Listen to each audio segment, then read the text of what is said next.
So, a very good afternoon to all of you who have joined us for this occasion to honor TERI's founder, Mr. Darbari Seth, on his birth centenary. Today is the 20th edition of Darbari Seth Memorial Lecture. The annual lecture series was instituted in 2002 to honor TERI's visionary founder, who personified not only stellar business leadership but also ethics and societal responsibility. I'm pleased to announce that our distinguished speakers for this event have joined us. Today, we have four very eminent speakers: Sri Bhupendra Yadav, Honorable Minister of Environment, Forest and Climate Change; Dr. Praveer Sinha, CEO and MD of Tata Power; Mr. R.K. Krishna Kumar, Padma Shri Awardee and Trustee of Tata Trusts; and Mr. G. Narayana, Chairman Emeritus of Excel Industries. We are also happy that Mr. Seth's family members, friends, and colleagues have joined us for this occasion. A few housekeeping rules. I request you to please switch off your microphones when not speaking. I would now like to invite Mr. Nitin Desai, Chairman of TERI, to give the welcome address and also to chair rest of the event. Mr. Chairman, over to you. Thank you very much. May I, Sri Bhupendra Yadav ji, Sri Praveer Sinha, Sri Krishna Kumar, Sri Narayana, the members of the Seth family, and all the people who have joined us through online or through YouTube. I welcome you to the 20th Darbari Seth Memorial Lecture. I worked briefly in Tata's and I met Darbari Seth then, and he was a very striking person to anybody who met him at any time. He was a founder who set up TERI basically long before people used to worry about issues like energy. And it was called the Tata Energy Research Institute, and later it developed, it's a very independent institute, and it's broadened its area of work beyond energy into other resources also, which is why it's called the Energy and Resources Institute. It has become a large institute which does a wide range of work, including in hard research on technologies which would promote sustainability besides advocacy and other such areas of work. We are really very privileged at the very distinguished speakers that we have today. So let me begin first by introducing the main speaker, the presidential address which will be delivered by Bhupendra Yadav, the Minister for Environment, Forest and Climate Change, and a Rajya Sabha member. He's a person who has actually had a connection with environment. As a Supreme Court lawyer, he was involved in this, and he has written a book about how the connection with forests and the Supreme Court judgments. So he comes to this job with a significant commitment and interest in this issue. So we are very privileged to have Sri Bhupendra Yadav speaking to us, and I now invite him to address us on his theme, which is India's achievements on climate change. Sri Bhupendra Yadav ji. Thank you, Shri Nitin Desai ji. Thank you, Shri Nitin Desai ji, Chairman TERI, Excellencies, distinguished guests, ladies and gentlemen. A very good evening to you all. It is great privilege to be invited to preside over an important event in TERI's annual calendar, Darbari Seth Memorial Lecture. Mr. Seth's life and work embody the message that business leaders should not only be concerned with profit, but also care deeply for people, planet, and peace. He made great contribution to the building of modern India and the growth of our industrial capabilities. Though his event, we are honoring a person who has not only been a champion industrialist, but also a champion of energy conservation and environment protection. His interest in environmental dimension propelled him to establish TERI back in 1974. In today's world, we see the importance of environmental dimensions in the path of economic development. Today, there are global environmental challenges, and while addressing these, we need to focus on improving human development and magnificently achieve the sustainable development goals. As a nation, we have undertaken various national campaigns recently which mirror our focus on sustainable development goals, but be it Jal Jeevan Mission, Swachh Bharat Mission, or Skill India, all programs aim to do just that. The Indian government, under the leadership of our Honorable Prime Minister Shri Narendra Modi ji, has taken a multi-dimensional approach to all pillars of sustainable development. Key measures include climate action, biodiversity conservation, forestry and land neutrality, waste recycling, phasing out single-use plastic, organic farming and clean energy. India is on track to achieve and even exceed its target under Paris Agreement to combat climate changes. India's climate actions are rated highly in many independent assessments. As per the Climate Transparency Report 2020, India is the only G20 nation on track to meet its climate commitments. India has achieved 24% reduction in emission intensity of its GDP between 2005 and 2016, thereby achieving its pre-2020 voluntary target. India is among the top 5 countries of the world in terms of installed renewable energy capacities. India's non-fossil fuel based installed capacity of 151 gigawatt, which is around 39% of the total installed capacity. Honorable Prime Minister Shri Modi ji has further announced the aspirational target of renewable energy capacity of 450 gigawatt by 2030. The Honorable Prime Minister, in his Independence Day speech, announced the National Hydrogen Mission for generation and export of green hydrogen.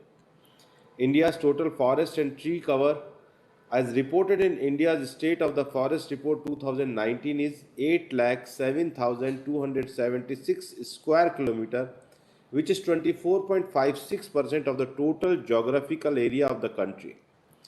Total carbon stock in the country's forest is estimated to be 7,124.6 million tons, showing the increase of 42.6 million tons compared to the previous assessment of 2017. India is one of the 16 member countries of the Electric Vehicles Initiative, a multi-government policy forum dedicated to accelerating the introduction and adoption of electric vehicles worldwide.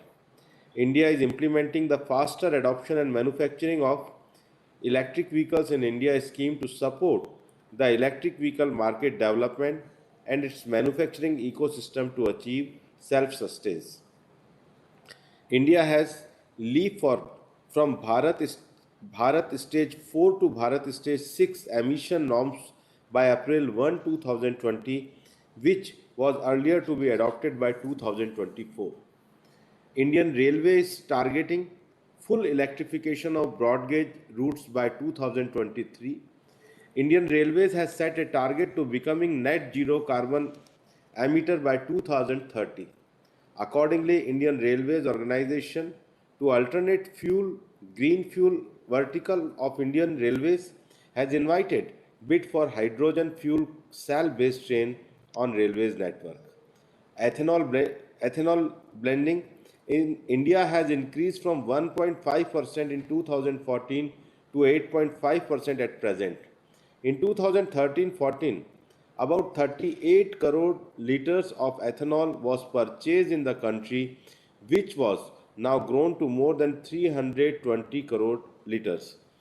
The Government of India has resolved to meet the target of 20% ethanol blending in petrol by 2025, which was earlier to be achieved by 2030.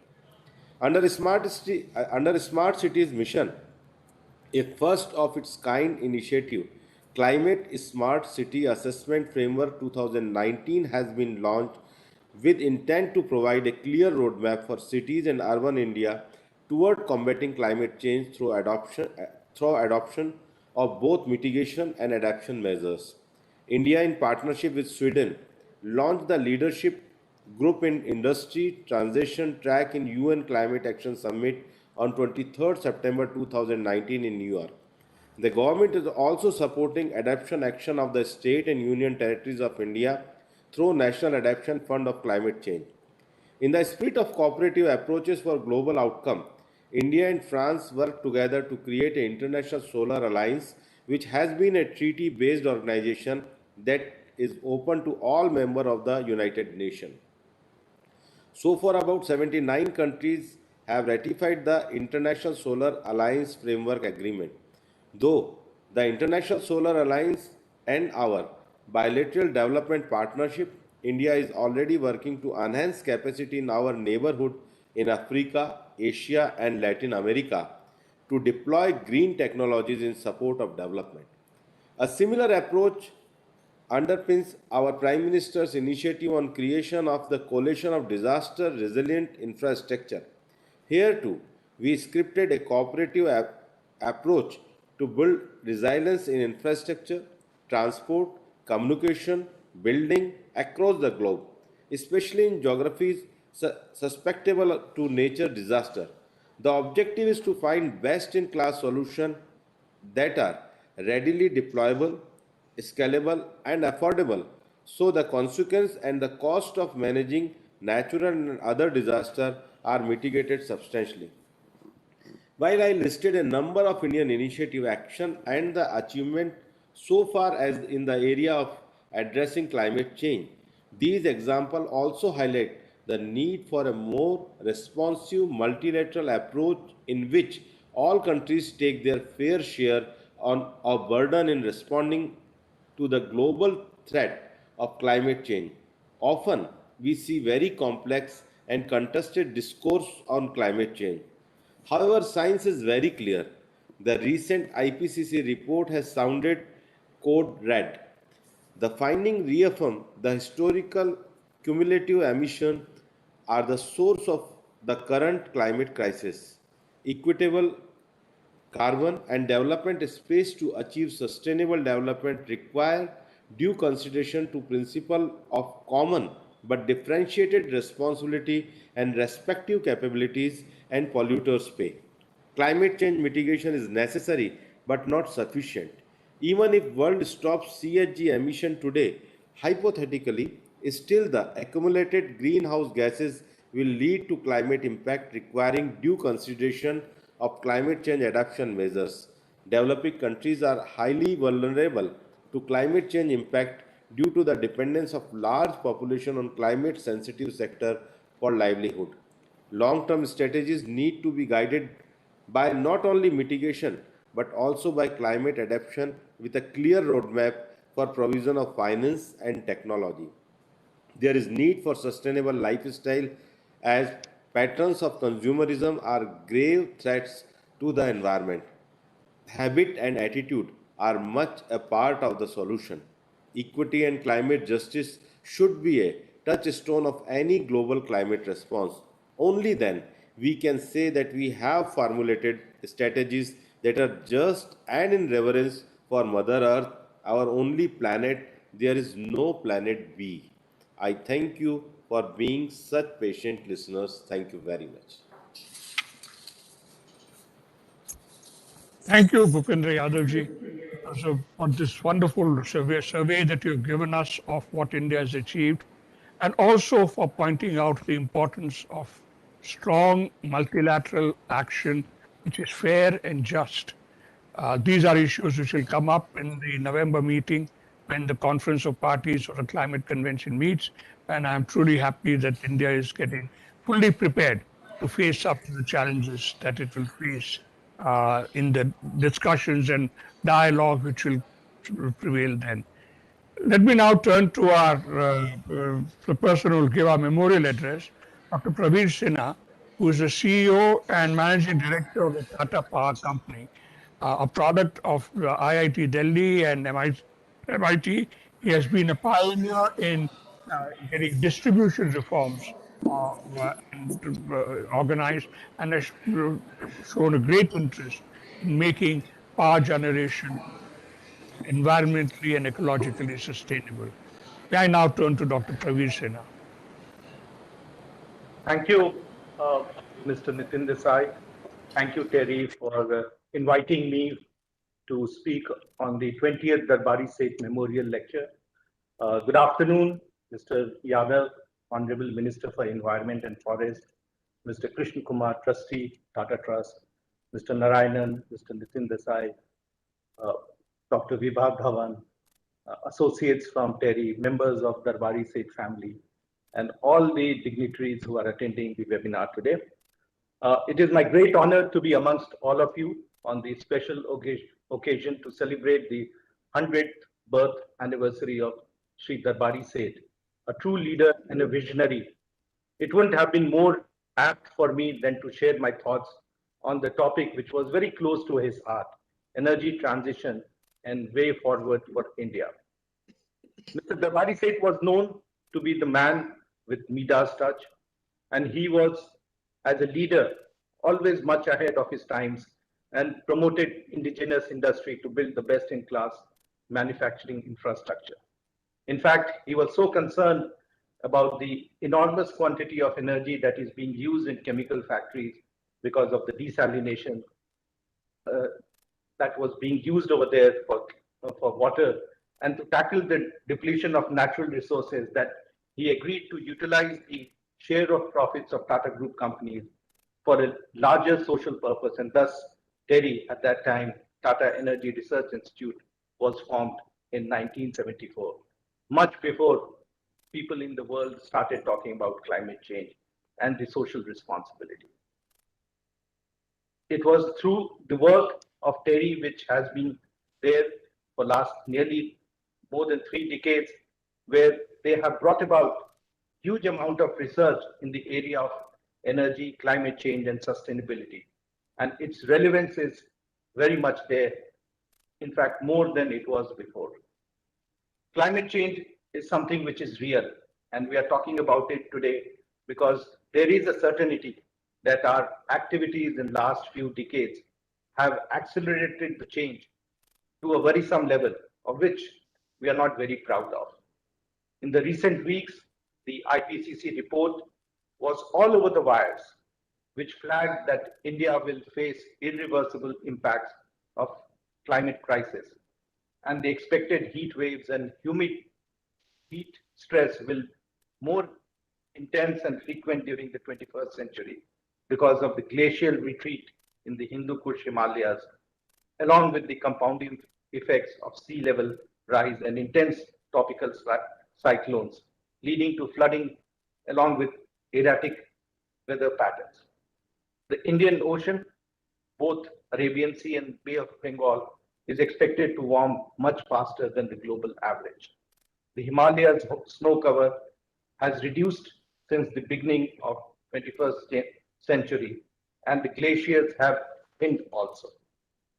We have seen in recent times the spate of flooding and landslide disasters in high mountain regions of Uttarakhand, Himachal Pradesh, and Sikkim, which have been triggered by glacier breach sweeping away the valleys, and many projects in the north and northeast have been impacted, killing more than 20,000 people in the last 1 year.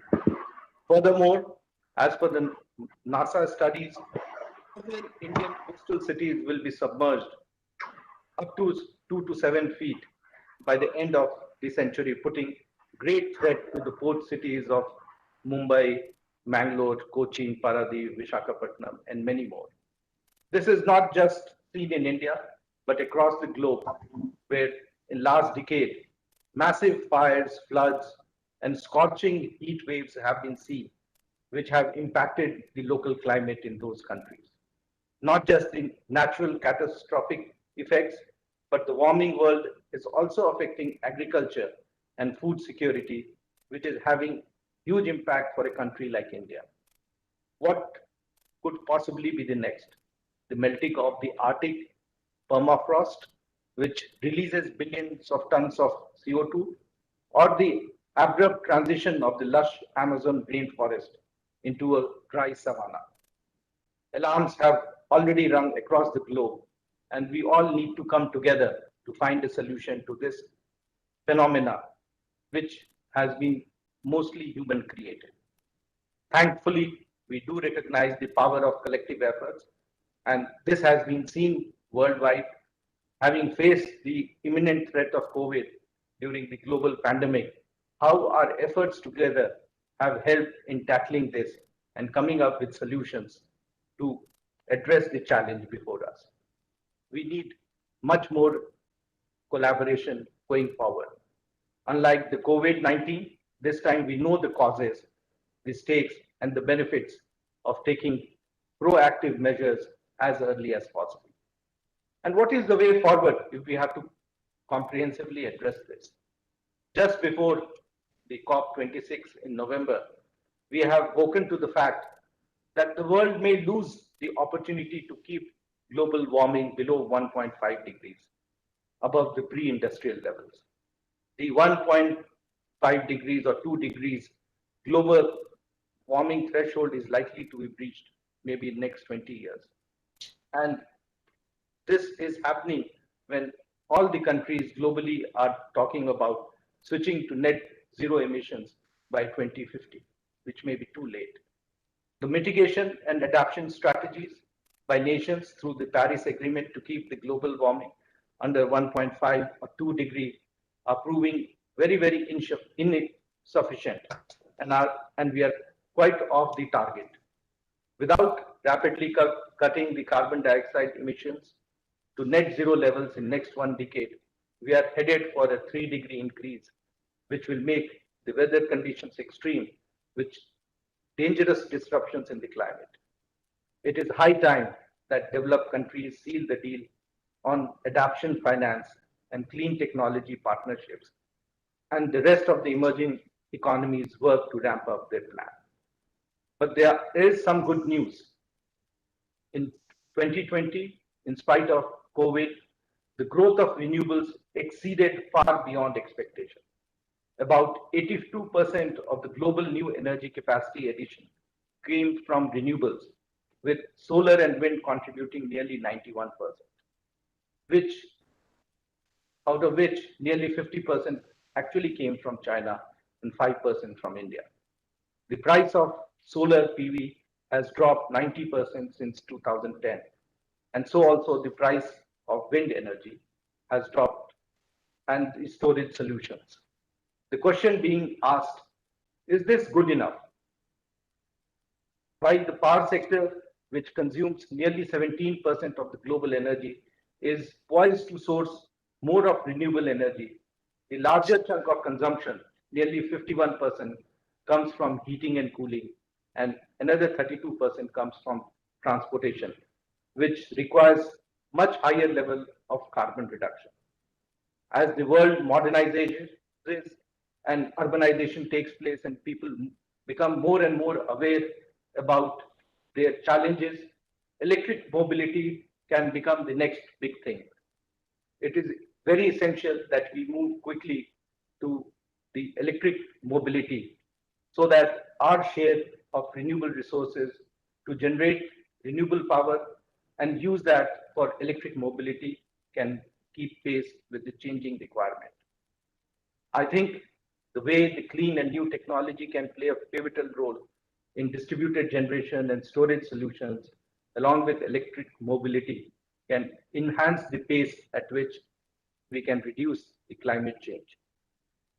The 3Ds of decentralization, decarbonization, and digitalization will help us to disrupt and drive the energy transition in the race to zero. As India grows and our urban population grows in the coming decades, it is expected that we will contribute nearly 20% of the world's urban growth by 2050, which clearly means that we need to double our energy requirement, and also the demand of energy will go up. The question that we need to ask, which energy sources will power India's economic growth? Renewables or fossil fuel? Which actually today accounts for nearly 60% of the country's total primary energy supply. While industries and households, both rich and poor, will be able to get affordable energy if we transition to the renewable energy option only. The choice is of how polluted or clean the Indian environment will be, dependent on the important implications of climate change and health of people, and particularly given the country's heightened vulnerability to climate change due to its reliance on agriculture, proximity to rising sea levels, and high levels of poverty. By 2030, India will have nearly 23 million of electric four-wheelers and 300 million of electric two-wheelers. So the electrification of transportation is a necessity and is very imminent. Also, India is targeting 450 gigawatts of installed renewable energy capacity by 2030. And that a majority of that will be the solar energy. In fact, nearly 60% will be through solar energy, followed by wind. And that gives a great opportunity to India to become the forerunner and position itself to drive the change of renewable energy that will happen in the country. India today is fourth in terms of world, in terms of installed RE capacity, and fifth in solar and fourth in wind. Demand side interventions to enhance consumer participation in energy transition, investment in infrastructure development will enable integration of variable energy and make it something which can be used 24/7, along with the development of green hydrogen, which is expected to get enhanced in the next decade. Renewable energy has grown at a very astonishing pace in recent years, thanks to the plummeting of cost of solar power. India has more than doubled its renewable energy capacity in last 5 years. And this has been driven both by sustainability, but more by the lowering of cost.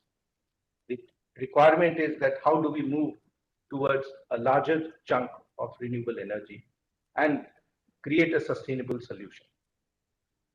The question that comes is, does India have enough resources and technology, and is the supply chain well established to achieve the and secure its green play? While the government is ramping up its plan to promote manufacturing in India, as also renewable policies to support them, but this needs to pick up pace. It will be critical that policies, both economic as well as foreign, are developed together to extract maximum value from India's resource potential and to reduce its dependency on other countries to achieve self-sufficiency. Today, India has world's fifth largest reserves of rare earth material, nearly twice as much as Australia, and has excellent geological potential of rare metals like lithium, tantalum, vanadium, nickel, and the platinum group of elements. But India still depends on others by importing large quantity of its renewable products, whether it is solar cells, modules, or even the wafers that is going into manufacturing of solar panels. And so also in the lithium batteries, where it is still importing a large quantity from other countries. India thus requires technological edge which can be used for processing of these metals and minerals, and the capacity to manufacture renewable products, including batteries and other storage solutions. We need to make India energy secure, and we must consider the need to promote domestic production of renewable technology by supporting manufacturing in both the public and private sector, along with large investment in research and development to harness the available resources. For this, we need to align with global partners, work on industrial reforms, encourage foreign investment. In summation, a sustainable power sector is both necessary and desirable to achieve India's growth in renewable energy. And in this journey, TERI can play a very, very critical and important role, not only in policy area, but also to create an ecosystem of research and development, application engineering, startup and innovation, so as to bring clean and affordable energy to the millions of people in this country. The mantra should be think big, with the objective to make one sun, one world, one grid a reality so that we can demonstrate leadership in both thought and action in the energy transition in the coming decades, which I am confident we are capable of achieving. Once again, thank you all for the opportunity to be amongst all of you, and my best wishes to TERI for the centenary celebration. Thank you. Thank you, Dr. Praveer Sinha, for a very interesting lecture. You've given us a very grand view of what are the challenges we face. There are 3 points that you made which are absolutely crucial. One, we must recognize that a very increasing proportion of energy use in future will be through the medium of electricity. You gave the example of transportation, but there'll be other areas where today energy is not being used via electricity, but will be. Therefore, the second point that you have stressed, which is very important, that decarbonizing power production is absolutely central to the transition that we have to make, because this is the real challenge. More and more electricity will be used by people, including in areas where today they are not using electricity, but some sort of solid fuel. Therefore, it is crucially important to make this. And the third point you raised is perhaps the most important one. The great importance today of research and development, of focusing on science, of looking at what is it that we are going to require beyond energy efficiency, beyond renewable energy in the years beyond 2030. I'm very happy that you have taken this up. Tata Power has always been a little ahead of the curve when it comes to energy use, energy production, and so on. And I hope that it will continue to do that. So thank you very much for a very interesting lecture. As you know, this is also the 100th birth anniversary of Sri Darbari Seth. So in addition to the presidential address and the memorial lecture, we are very happy to have 2 people who are going to talk, who have been connected with Mr. Darbari Seth for a long time. The first is Sri Krishna Kumar, who is a trustee of the Tata Trust, but has been with the Tata family group since 1963. And he is going to talk to us on energy and the mirage of progress. And after that, it will be Guruji Sri G. Narayan, who is the chairman emeritus of Excel. I first invite Sri Krishna Kumar to talk to us. Thank you, Mr. Seth. Honorable Minister, Mr. Yadav ji, ladies and gentlemen. Before I go to the main subject, I must refer to my association with the late Mr. Darbari Seth. I had the privilege of working closely with him, and from the time I came into contact with him in 1967, there was no doubt that I was interacting with a genius. He started working in Tata Chemicals after acquiring a master's degree in chemical engineering from the University of Cincinnati in the United States. In Tata Chemicals, he transformed what appeared to be a sunk company because of process water shortage by just going into harvesting seawater. Not only did he meet the full requirement of the plant in Mithapur, it also generated enough drinking water which is distributed in the surrounding villages. In the process, he was eventually able to produce salt as a free byproduct, which is pure in nature, and went on to iodize some quantities to address the issue of thyroid deficiency in many hilly districts. Today, Tata Salt is by far the largest selling brand of salt in India. He was also on the board of Tata Sons, the holding company of the group, and in this capacity, he was associated with many companies in the Tata Group, where his innovative skills, financial acumen, and leadership qualities were transformational in nature.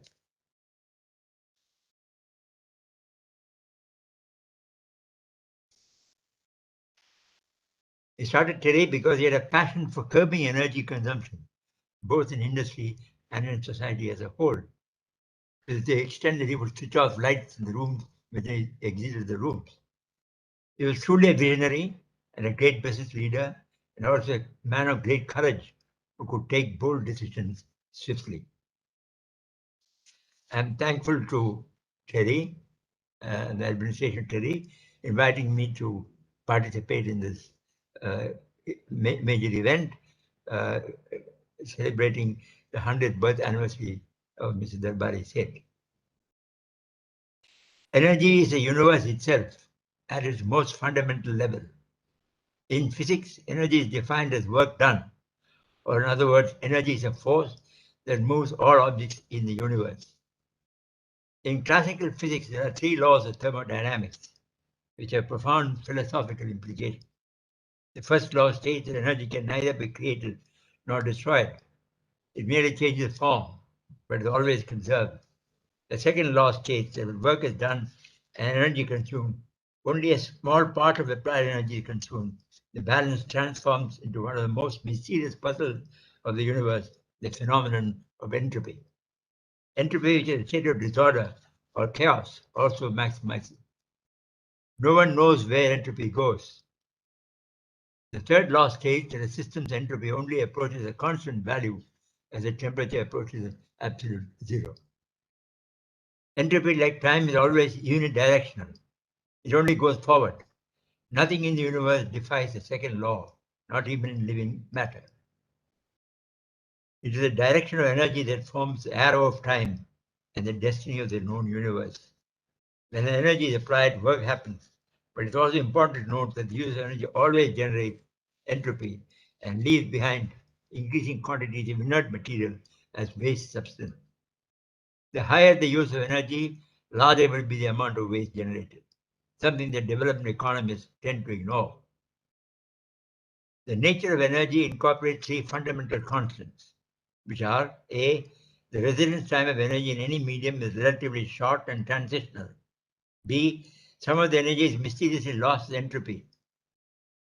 And 3, generation of energy always leaves behind waste matter. The narrative that flows out of these constants on the basis of what I'm going to talk about. Energy takes many forms, but basically it is concerned only with the heat transfer. Until about the 19th century, the generation of energy was always based on renewable sources as fuel. And so there was, in general, an equilibrium between the generation of energy, the application of energy, and the sustainability of fuel resources. It is in the 20th century that that delicate balance was lost.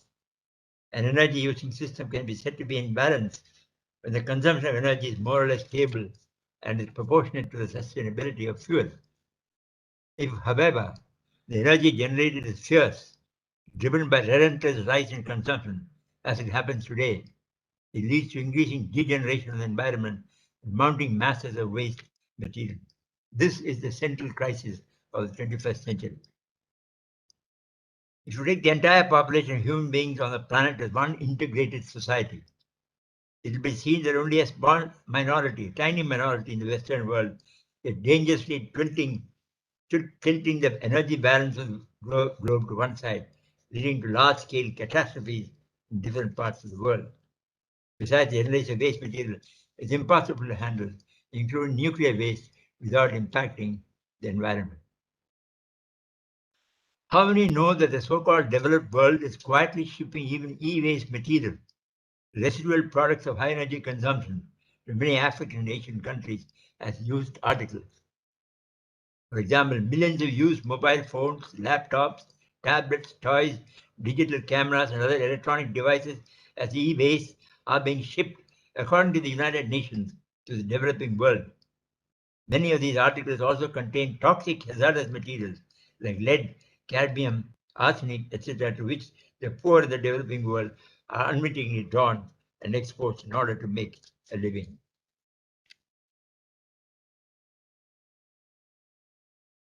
One of the chief characteristics of economic development is the intensification of energy use. There is a concentration of high energy density, which is the amount of energy stored in a given system per unit volume, embedded in all economic development strategies. The bulk of the energy generated today is from non-renewable sources, mainly fossil fuels. The developed world, including China's central objective, is to capture finite energy generating resources from across the planet with no concern at all for sustainability. The overriding purpose in the 20th and 21st centuries is for nations to drive so-called economic growth measured as gross domestic product. The chase for increasing GDP at any cost is today the disabling obsession of all nation states. It must be noted that increasing GDP does not result in balanced economic growth covering all sections of society. In fact, rapid economic growth results in creating more wealth in fewer hands and even in fewer countries. In contemporary times, progress is said to follow new technologies. And so it's argued that there has been significant technological progress in the world, which has brought about greater wealth creation and progress. But in history, there is no demonstrable correlation between progress in technology and progress in general. Take, for example, the present COVID crisis, a product of technology developed for deliberately creating biowarfare materials, which has severely impacted the globe. So is the sinister emergence of cyber attacks, a new invisible and dangerous method of disabling global infrastructure. There is a dark hidden side to many technological developments. For example, medical advances for society as a whole are only an unequal basis. It becomes too expensive for the poor in many parts of the world. Secondly, the developed countries are holding intellectual property rights, which will be available to the rest of the world in the future at great cost, again widening the gulf. There is a hidden transfer of future value through intellectual property rights piling up in the developed world. To sum up, 21st century technological progress has not created a level playing field for the world as a whole. Therefore, it is an unequal blessing. It has increased wealth for a minority, whereas in most populations in developing countries, poverty has tended to increase.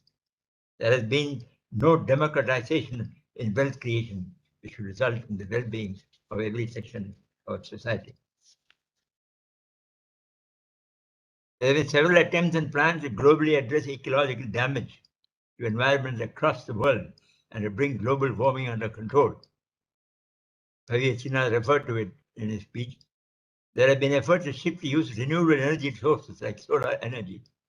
All these efforts have had only limited impact.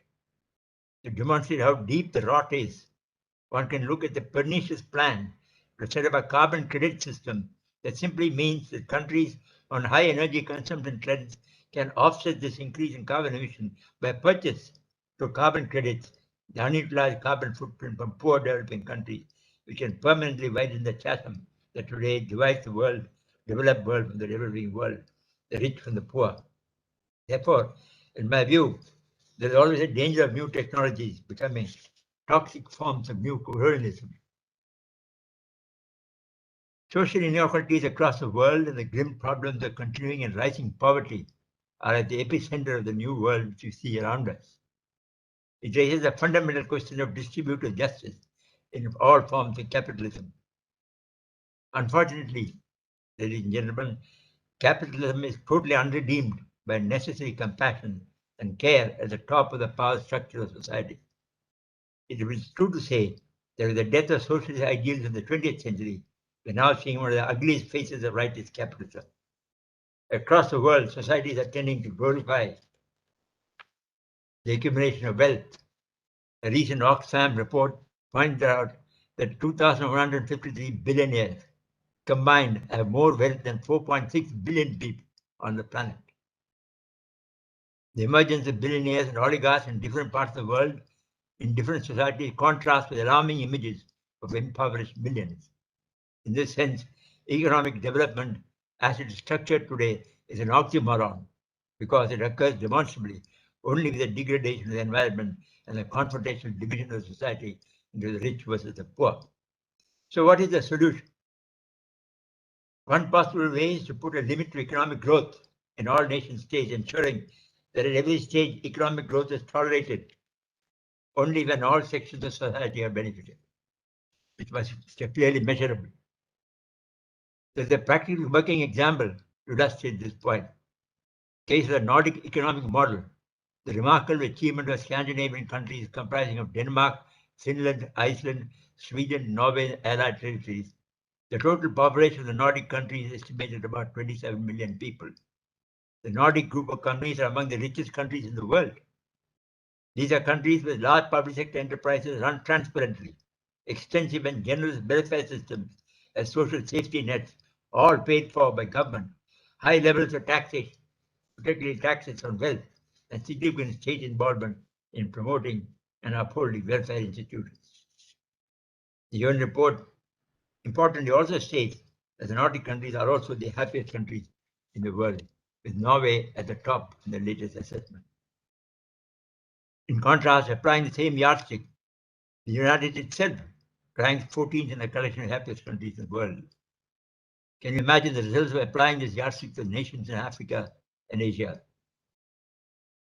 Everybody is aware of the need for achieving sustainability, but unfortunately, the mirage of progress lures all societies to pursue relentlessly use of high-density energy as a formula ostensibly for economic growth. There's another angle to this position. Scientists know that the first law of thermodynamics ensures that energy is conserved. But as far as second law is concerned, where does entropy go? Recent scientific studies in cosmology have shown that about 95% of all that exists in the universe consists of dark energy and dark matter. The rest, about 5%, is the observable universe. Is this dark matter and dark energy then the accumulated quantum of entropy in the universe from the beginning of time? Can anyone harness it? They have realized the world is at a point of an apocalypse. Collectively, especially the so-called developed world, we must pull back from the egregious consumption of energy and move towards almost total generation of energy from sustainable sources, such as solar power, wind power, and power from sea waves, and so on. It could well mean a massive change in the way we live, but this change will take many forms, a way better alternative to mass destruction and the extinction of all species of life. The world has very little time to pull back from the precipice that it is nearing. Thank you. Thank you very much, Krishna Kumarji, for this thing which has placed our challenges within the framework of science. You have also raised the very important issue of questions about the adequacy of what is being done at present to meet these challenges. And I warned us about the uh, great threats that are ahead of us, the entropy which is ahead of us. I will not go into this. One of these days we will meet and discuss this. But TERI is an organization which really tries to bring both the physical sciences, the natural sciences, and the social sciences together. So, for instance, the issue that you've been raising about the distributive dimension is something which has occupied TERI, and it has tried to do work in this area also. And I hope we will continue to do more work in trying to connect the natural sciences and the social sciences in a better way so that we come across answers which are plausible not just in terms of everyday conversations, but also in terms of the fundamentals of science. So thank you very much for this sobering lecture that you've given us. May I now turn to Guruji Sri G. Narayana, who is the President Emeritus of Excel, but is also better known as a person who has written extensively on spiritual issues. May I now turn to Sri G. Narayan.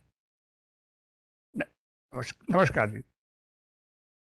To elders, goodwill to colleagues, love to youngsters. Mr.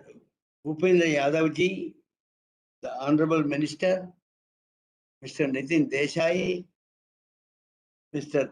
Pravir Bhai, Mr. Krishna Kumar, and Vibhaji and Shaili, and also members of state family, Taliban, Sindhuban, and all members of family. I am very happy to be here to speak and remember about Mr. Seth, both as a leader and a person and a visionary.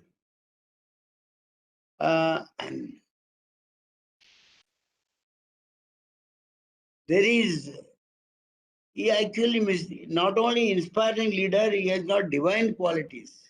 I have seen personally to him. The Gita says, Abhayam Sattva Samsiddhi, Jnana Yoga Vyavasthiti, Danam Damasta Yajnasya, Swadhyaya Tapa Arjava. I have taken only one shlokam. There are other qualities, 27, but we only got Abhayam. He was a fearless man. वो डर उसको जानता नहीं है, डर उसको डरना चाहिए. He was like a lion. Any problem is there, he actually problems inspired him. Challenges inspired him. India inspired him. And especially energy situation inspired him. That time when the energy crisis was there, he set an example in both Tata's organization, Tata Chemicals and Excel, that how we can preserve, conserve, reserve and serve in energy situation. That's why the TERI, his spirit is present in TERI like that. So he challenges inspired him. And Sattva Samsiddhi, he was a clean person. One day he shared with me that about any person, what you tell publicly should only talk privately. Your private talk and public talk should not be different. That is the Sattva Samsiddhi. Jnana Yoga Vyavasthiti. He is really knowledge. He was always behind knowledge. And linked with Swadhyaya, which comes. Swadhyaya is self-study and study of self. He studied on his own. When he went to America, he shared with me that he worked in library so that he can study more. So he worked part-time work in library and studied all the subjects. Any subject which is not known, he will study. In latter stage, when he was around 75, 70, there was a legal case going on. Then one day I went there, lot of legal books on his table. बोला ये सब क्या है? बोला I am studying the law pertaining to this because my lawyers are advising, but I want to add some value. So that's it. He was always remained studious, irrespective of age. Learning and teaching. Teaching is limited. Learning is unlimited. Teacher is limited, unlimited. So he was always a learner, unlimited. So Danam Damascha. Danam, giving. Giving is lifted to offering. All of you, Mr. Krishna Kumar and everybody connected with him knows, वो तो दिल वाला था. कुछ भी देने के लिए डरता नहीं है. Whatever request from voluntary organizations came to Excel, and I also know to Tata Chemicals also, he never rejected anything. He offered something to them and gave it. There was his own social organization called Ikhlas Trust. Ikhlas is the Shroff's mental love for Jhelum River and Ikhlas. Ikhlas was his village. So his trust he called Ikhlas Trust. And on that the byline was, give till it hurts. Give till it hurts.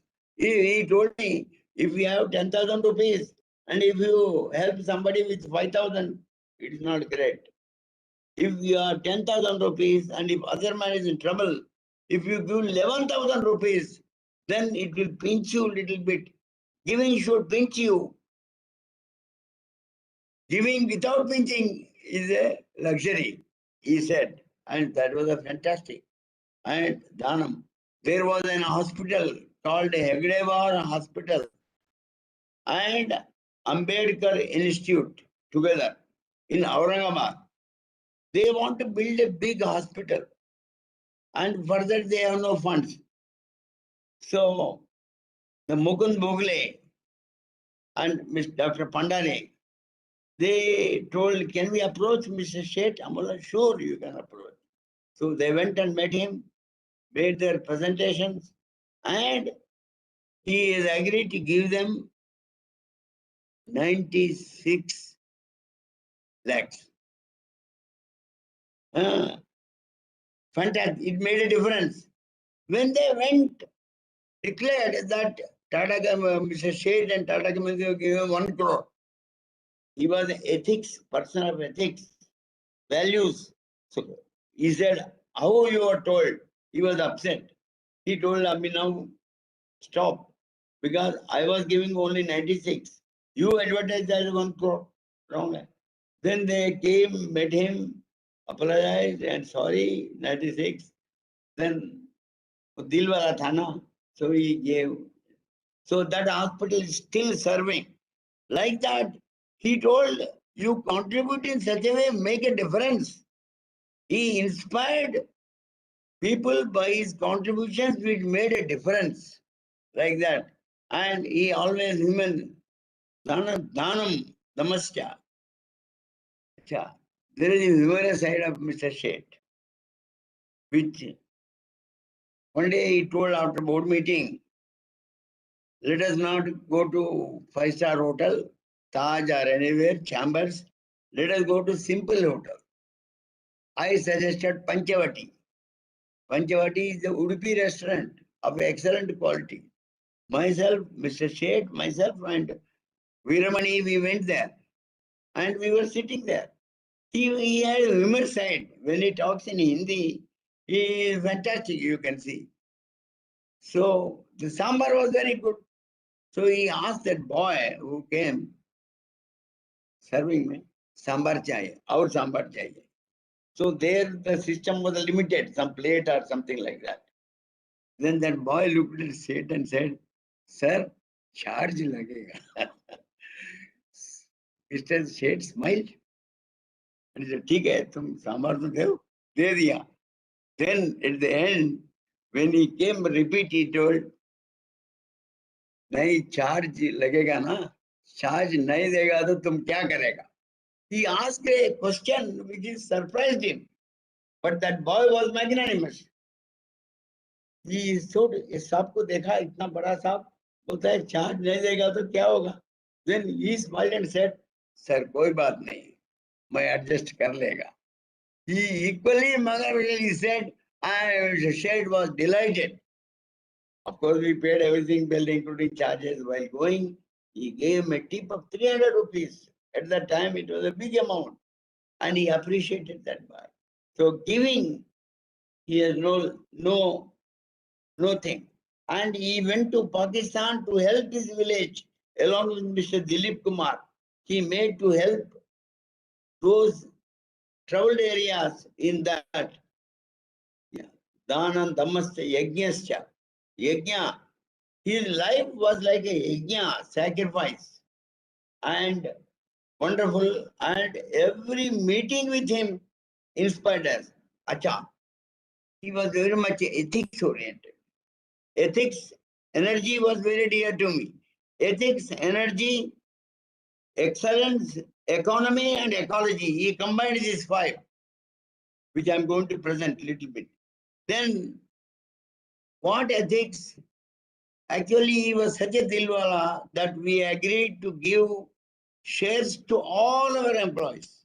Excel, all employees, we wanted to give shares, and we decided in the board it should be at book value. So, share price was some 900 rupees, book value was some 60 rupees, and the market value was 900, and we decided to give it 10 rupees. Then while coming in last minute, by giving this share price at 10 rupees, are we doing ethically any injustice? Yes, you are taking a shareholder amount and give it to employees. Therefore, we decided to be ethical, give it book value. Change the decision from 10 rupees to 26 rupees. Even then our people were happy. They were getting 900, and for that loan was given. So he always took care of people working, people colleagues, people above. And he demonstrated great respect for his colleagues, for seniors. Of course, J.R.D. Tata, he always told stories, and he had a great respect for Mr. C.C. Shroff, J.C. Shroff, and K.C. Shroff, who are the Shroffs with the same values or similar values of this work. And he inspired youngsters. He inspired Deepesh Shroff to open up a big salt, 20,000 acres of salt land taken. And now Deepesh is a very great leader, inspired by Mr. Seth, producing country's largest bromine. And like that, he inspired. For me, he was a wonderful to discuss. He was inspired by Sanskrit. उसको संस्कृत इतना नहीं था. So therefore he always liked me. So I told him one dharma, ethics is dharma. He said, what is dharma? Then I wrote a book for him on dharma and told dharma kya hota hai, what is dharma, and suppose satyam daya danam. These are dharma, I told him.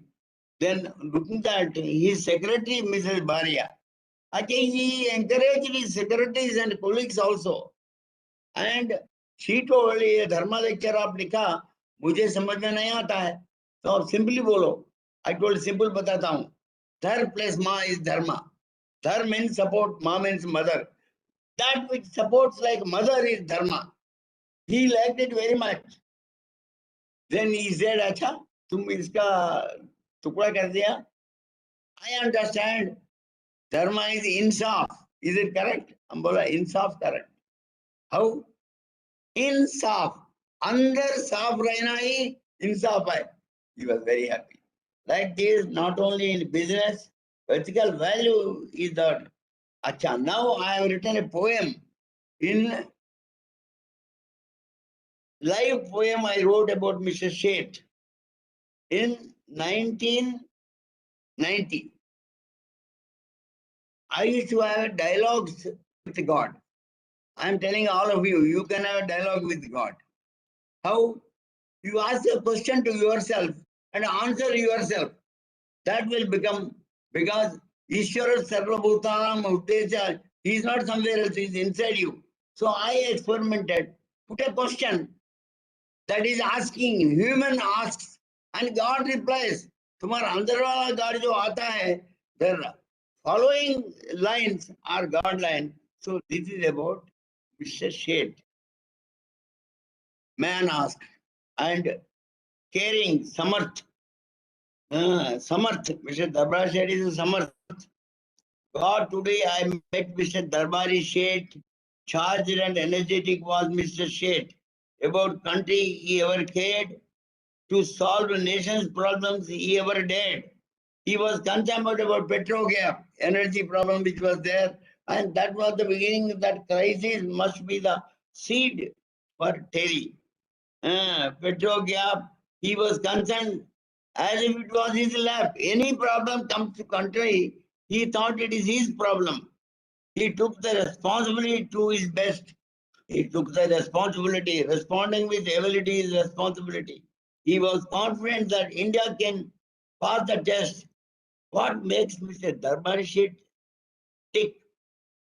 How the produces miracles like a trick. He always did miracles. Americans told you cannot produce this caustic or something product in Tata Chemical. He sat on that and he brought that Indian process and made it better than that. What is the secret of his leadership? What is the key to his stakeholdership? Then God replies, dear man, DSS is very close to me, close to divine. Work is his worship. Anyone can see. Who worships work? He worships me. Actually, this is true, huh?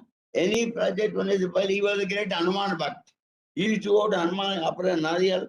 I am doing this project, we make it successful. And when project is over, he used to go back and say, Tera kaam kar diya. He used to address God as a tu. That is a real bhakta. Tera kaam kar diya, abhi kya karne ka bolo. Always countries first. Samarth. from that worship, energy gets heat. From this work worship, for DSS always is country first. Country is probably owns up first. Owning up is the responsibility way. By his example, he shows the way. He is a Samarth. He was real Samarth. And you should can do. In every Samarth, I am present too. DSS doesn't take, he ever gives. I should take and take, he doesn't know. Take and take is terrorism. Take and give is government. Give and take is business. He always offer and receive. He offered. He received also with love. Offered with love. Offer and receive is Bhakti Yoga. Miracles or tricks for whoever gives. Because of him, everyone dedication gives. For country and people, DSS cares. Success deficiencies with him shares. He built up the best company that cares. I am in the company that whoever cares. So this is the real qualities of Mr. Sheth in action. Now, I would like to share one frame. Next frame about sustaining. No, diagram.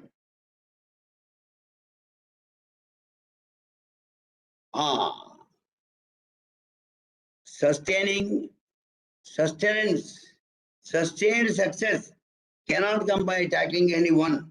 It is complex, like a VUCA. It is complex. 4 things are there. So only tackling energy will not help you. Ethics, energy, excellence, economy and ecology are the 5 values which are important for a company or country. Ethics, use the energy within the guidance. What is ethics? Non-harming anyone is ethics. Not stealing for anything. Balance is ethics. So use the energy within the guidance of ethics. Don't allow stealing energy. Don't help any, find out. So use the energy within the guidance that they can create excellence. Normal work will not do. You must create excellence. And economy should be ensured. Economy, when you ensure, then only it can sustain energy and all that. And while doing it, ecology should not be disturbed. So ethics and ecology are 2 covers of the book. In between is the drama of energy, excellence and economy that you do within the guidelines of ethics and ecology. For that, efficiency and effectiveness are required. Then entropy will be maintained. Efficiency and effectiveness is there, then there is enlightenment. This comes from purity and beauty. When your systems are pure and beauty, and this is wisdom. Opposing this is ego, excess, anger, and estrangement. This is the system of balancing, sustaining. What is the proof? This entire Mahabharata is the proof. Ethics is Yudhishthira, energy is Bhim, excellence is Arjun, economy is Nakul, ecology is Sahadev, Vyavasaya Pashupalan, and effectiveness is Abhimanyu, and efficiency is Ghatotkacha. Draupadi is enlightening, purity is Panduraj, and beauty is Kunti. Ego is Duryodhan, excess is Dushasan, and 100 desires are 100 brothers. Estrangement is Karna. So this is the secret code of Mahabharata, which gives the sustenance. So dharma can sustain you, ethics can sustain, energy can sustain. This is the thing which I wanted to share with you. And the PowerPoints are available, you can see. And I'm very happy. Namaste to all of you. Thank you. Srinarayanji, for that wonderful talk, which you talked about your friend Darbari Seth, but also gave us a certain perspective on from a broader ethical point of view. Thank you very much, Srinarayanji. So we have heard from two people who have been connected with Dr. Darbari Seth, and we have learned a lot about him. But more than that, we have learned many other things from the two of them. This has been a very wonderful session that we've had of the Darbari Seth Memorial Lecture on his 100th birth anniversary. So let me now turn to Dr. Vibha Dhawan to propose a vote of thanks. Thank you, sir. Honorable Minister Shri Yadav ji, Dr. Praveer Sinha, Shri Krishna Kumar ji, Shri Gurudev Narayana, Mr. Desai, members of Seth family, friends, colleagues, and all of you who have assembled here to honor Mr. Darbari Seth on his birth centenary. I thank you all for accepting our invitation and attending this year's lecture. I also extend my gratitude to Sindhu and Sudha for facilitating the participation of Mr. Krishna Kumar and Mr. Narayana, who were Mr. Seth's mentees.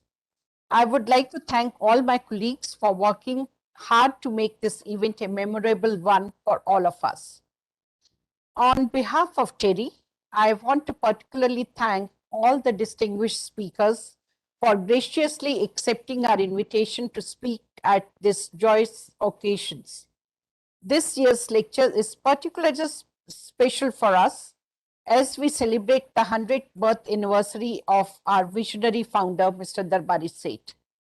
Our founder Director General, Dr. Pachauri, who was protege of Mr. Seth and the one who started this lecture series to honor his mentor, is not any longer with us physically, but the guidance provided by our founder chairman and founder director general, Dr. Pachauri, will light our path forever. It's an appropriate moment to share the journey of TERI. Of course, some of it has already been shared by Dr. Verma. Well, it was in 1974 that Mr. Darbari Seth, who was then Vice Chairman of Tata Chemicals Limited, decided on this entity called TERI. Mr. Seth was deeply interested in energy issues, and as you all know, that Tata Chemicals is located in a place called Mithapur, which is in the northwest remote corner of India in Gujarat. And it has established a process by which they were producing caustic soda from seawater. This seawater is dried in large pans out in the open, and so basically it is using solar energy in drying up the pans and creating salt. And that salt is used for producing soda ash, which incidentally involves a highly energy intensive process. And given the fact that this is an area which is totally deficient in availability of fresh water, even for drinking purposes, they also had to use large part of the energy for desalination purposes. So this process of the TCL plant was totally dependent on the intensive use of energy, and therefore it became important to see how each single unit of energy could be used efficiently. And this was something that Mr. Seth, as a brilliant engineer, appreciated and was able to implement in the psychology of Tata Chemicals Limited as an organization and design of its plan. So with his appreciation of energy, both at the micro and macro levels, he decided to set up the Tata Energy Research Institute. He was supported by Mr. J.R.D. Tata, the chairman of Tata Group, and Mr. Seth, who were responsible for Tata Chemicals, set aside something in the order of 3.5 crore rupees. Of course, that was a huge amount at that time to establish TERI. So that's how TERI started, with Mr. J.R.D. Tata as first chairman of the governing council and a corpus of 3.4 crore rupees, mainly as a fund giving organization or selecting proposals which were in this area of research. Then, of course, there was publication unit which was established in Mumbai and so on. So that is the journey where we started. I'd like to thank Mr. Yadav for your brilliant address on India's achievements in climate change and India's leadership in taking climate action under dynamic leadership of Prime Minister Modi and other cabinet colleagues like yourself. It has been recognized by the world over through the global initiatives. Urgent action on slowing global warming is important as its devastating impact on both nature and human life is already visible, including rising sea levels, extreme weather events like floods, droughts, and bushfires, and they are spread all over the globe, whether it's developed world or developing worlds. It's quite unfortunate that we are even losing human lives in the process. In fact, this year's PM's address on 15th of August reconfirmed that TERI's priorities are in line with the country's priorities. It's something like mini India, what it should be doing. TERI is doing in its own little way. As I have mentioned earlier, we have a rich legacy of Tatas, and as an institute, we have imbibed their value systems. We are so privileged to have speakers with common lineage of Tatas. Thank you so much once again. I want to thank Dr. Sinha for putting across the points on energy transition, the way forward for India. Tata Power is one of the leading stakeholders in the country's renewable energy transition through many of its initiatives, including withdrawal from building new coal-fired power plants. Thank you, Dr. Sinha, for giving us your insights. I'm sure my colleagues are feeling very proud of their heritage of forward thinking. As we celebrate the 100th birth anniversary of Mr. Darbari Seth, I consider it our privilege to have two mentees of Mr. Seth with us today, who themselves are reflections of goodness which Mr. Seth embodied. Mr. Krishna Kumar, your speech on energy and the mirage of progress serves as a reminder for us, taking respite in the false hope in the nature of development. Also reminds us importance of energy balance and harmful effects of waste generation, specifically the e-waste. Mr. Narayana, thank you for your artistic and philosophical lecture on leadership. Shri Darbari Seth, an inspiring leader for success and sustainability. Your words will inspire all our colleagues. As you have mentioned, Mr. Seth was a keen learner, and it reminds me of my trips to Gwal Pahadi, which is about 35 kilometers from our main office, with him. So it was because I comes from the field of biotechnology, but going with Mr. Seth was that 1 week before I'll start reading all about biotechnology, because he'll be talking to me what came in the press yesterday or maybe yesterday night on internet. So he will be talking to me all about it, and you tell him something new and it was as if it's some naughtiness in his eyes or that glow in his eyes that this is something you should be doing. And he'll tell you something, and when he'll meet you, even after a year, he'll again ask you, have you done something on this particular thing? So he was so inspiring. And while you said he was a learner, I'll say he was a great teacher as well, because he shared many of his childhood incidences with us, which in a way taught us that never be a loser. You always have to emerge as a winner. And he'll share his childhood stories, how he was treated by his aunt and others, and that helped him shaping up what he was. I take this day as a day of Thanksgiving because we are grateful to a large number of sponsors. Starting with Tata's, I'll say that the journey is very long, and there are many sponsors who have continuously supported us financially as well as partnered in our research initiatives.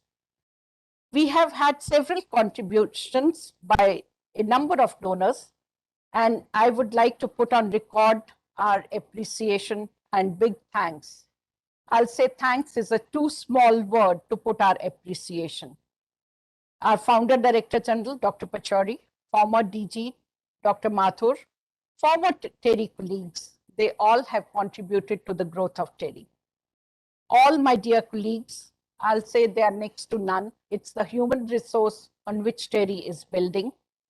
They are working passionately and very hard towards finding innovative solutions for energy generation, energy access, energy efficiency, and have fully realized that this is the only way or key to India's future growth.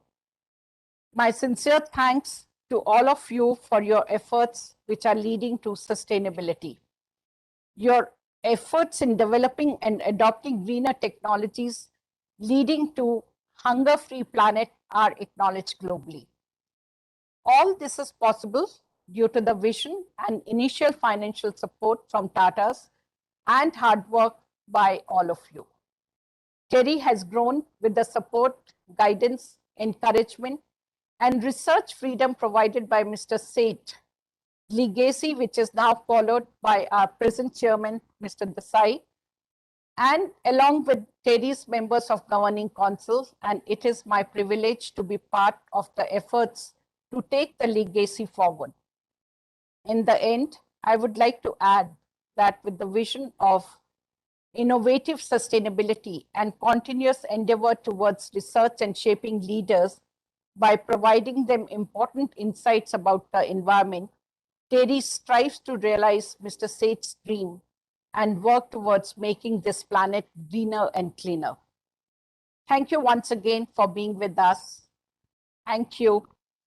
And all those who are present physically in IHC, I invite them for a cup of tea.